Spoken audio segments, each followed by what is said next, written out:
Hello, hi, my name is Min. Welcome to my channel, Min's English class. Are you planning to study in Canada, UK, or America? If you're coming from a non-native English-speaking country, chances are you have to write an English language proficiency test.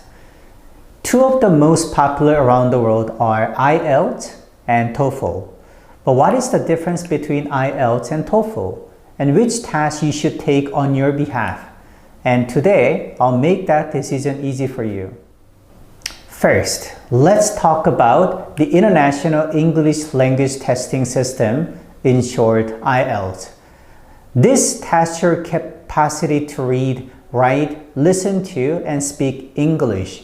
Though IELTS is based in the United Kingdom, you can use either British or American spellings.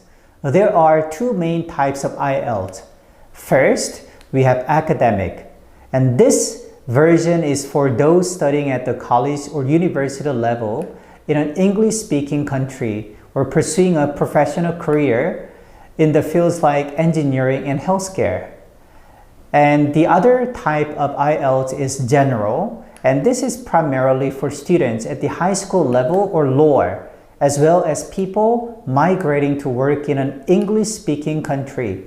So, if you are an immigrant to Canada and you have to get a permanent resident status, you have to pass the general level IELTS exam. The academic test will be right for you if you're coming for post-secondary education admission. It includes more graphs, diagrams, and illustrations than the general test, but it still has an emphasis on real-world communication skills. If you're not sure which to choose, the safe bet is academic. Listening, reading, and writing are all done the same day with no breaks.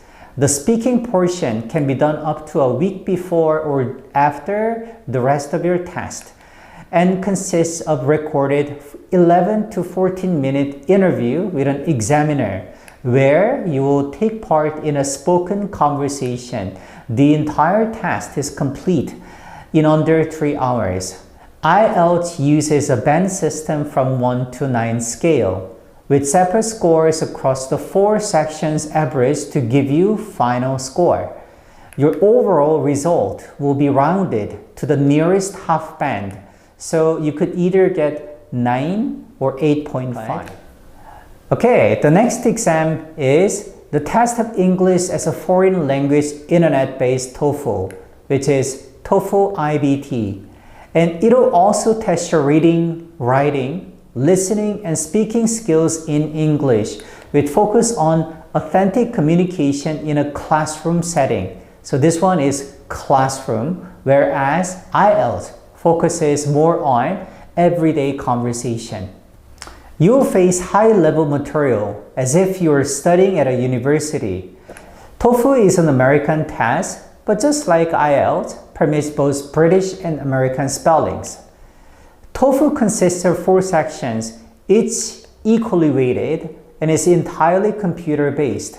You'll be asked to do both reading and listening, followed by speaking and writing, which means you have to combine your competencies to succeed.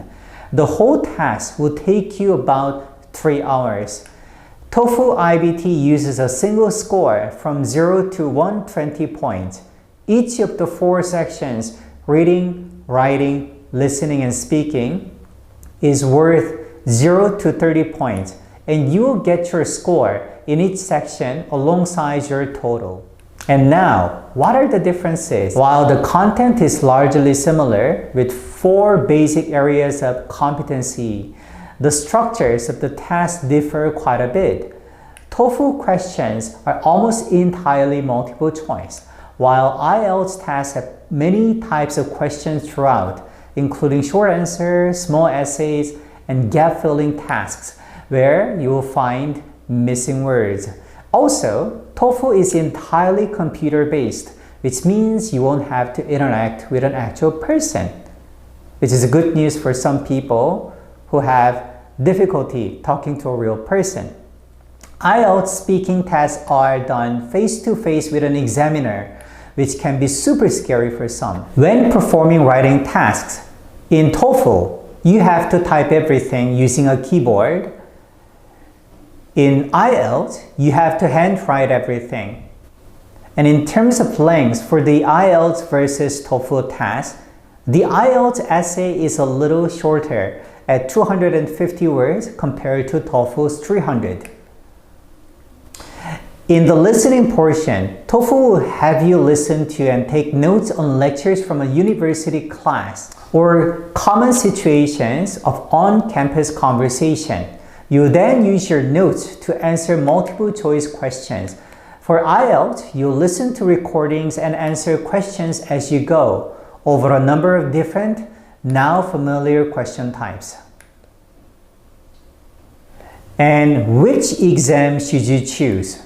Most universities and colleges consider both as equals. However, some academic courses and immigration or migration prerequisites consider only one type of test to be a valid form as a proof of language proficiency. So please check your guideline first on which test you must take rather than which test you want to take. If it doesn't matter at all, let's consider the following factors. First, TOEFL is longer but done entirely with a computer. So if you're nervous about your handwriting or your English when talking with a native speaker, it would be a better option. The second factor you have to consider is price. TOEFL tends to cost anywhere from $150 to $250 while IELTS can be a bit more expensive at $200 to $300. If you are on strict budget, this may be a deciding factor. The third factor you have to consider is the fact that IELTS is UK oriented and TOEFL is from America. Although both exams argue that they are global exams, it is clear that countries that are affected by Great Britain, such as European nations, Canada, and Australia, put more emphasis on IELTS, and America employs TOEFL as its primary language proficiency test, along with many other nations such as South Korea and the Philippines that are under America's influence. So after all, the choice is up to you, but I hope my video helps you make the right decision. Thanks so much for watching my video, and on my next video, I'll start a lecture on TOEFL speaking and writing sections. So I'll see you next time. Bye-bye.